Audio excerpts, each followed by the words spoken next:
हमारे जीवन में कई बार ऐसा होता है कि लोग हमें भला बुरा कहते हैं, हमें गालियाँ देते हैं, हम पर चिल्लाते हैं, गुस्सा करते हैं और हम भी उनकी बातों को दिल पर ले लेते हैं और उनकी बातों का जवाब उसी अंदाज में देते हैं जिस अंदाज से वो बात करता है।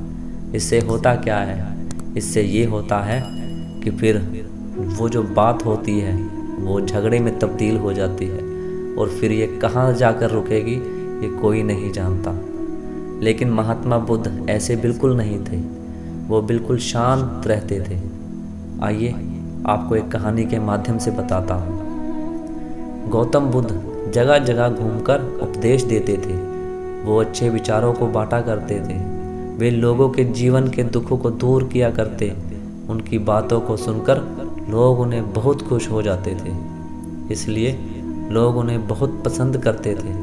लेकिन कुछ ऐसे लोग भी थे जो गौतम बुद्ध से नफरत करते थे, उन्हें ढोंगी बाबा कहते थे। एक बार गौतम बुद्ध अपने शिष्यों के साथ कहीं भ्रमण कर रहे थे कि तभी एक व्यक्ति उनके पास आया और उन्हें उल्टी सीधी गालियां देने लगा और उन्हें ढोंगी कहने लगा।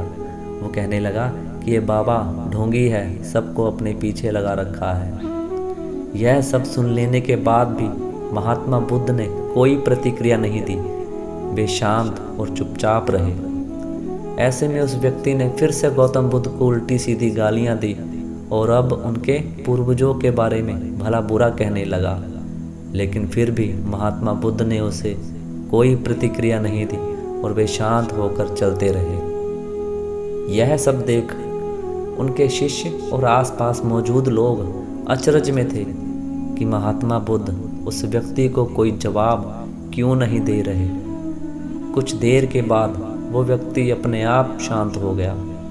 इसके शांत हो जाने के बाद बुद्ध ने कहा, अगर कोई हमें तोहफा देता है तो ये हमारे ऊपर है कि हमें उस तोहफे को लेना है या नहीं। अगर हम उसे अपना लेते हैं तो वो हमारे पास आ जाता है, वहीं अगर हम उसे नहीं अपनाते तो वो व्यक्ति के पास चला जाता है जिसने वो तोहफा दिया था। उसी प्रकार इस व्यक्ति द्वारा किया गया अपशब्द स्वीकार करना या ना करना मेरे ऊपर है। हमें कभी भी तुरंत प्रतिक्रिया नहीं देनी चाहिए। हमें हमेशा शांत होकर सही या गलत के बारे में विचार करके प्रतिक्रिया देनी चाहिए।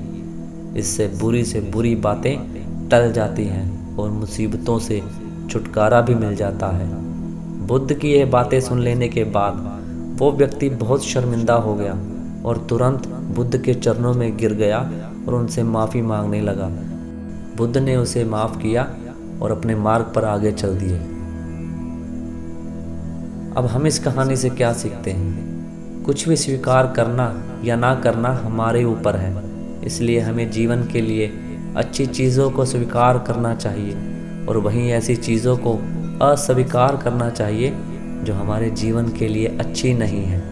इस कहानी से हमें ये सीख भी मिलती है कि ज़रूरी नहीं दूसरे द्वारा किया गया अपमान सच में आपका अपना अपमान हो।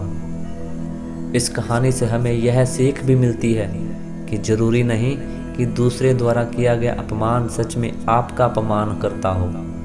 आप अपमानित तब होते हैं जब आप अपनी प्रतिक्रिया देते हैं। अगर आपका कोई अपमान करे तो उसे आप एक अच्छी प्रतिक्रिया दीजिए। ऐसा करने से आपका अपमान नहीं होगा, लेकिन अगर आप बुरी प्रतिक्रिया देंगे तो इसका परिणाम बहुत घातक होगा।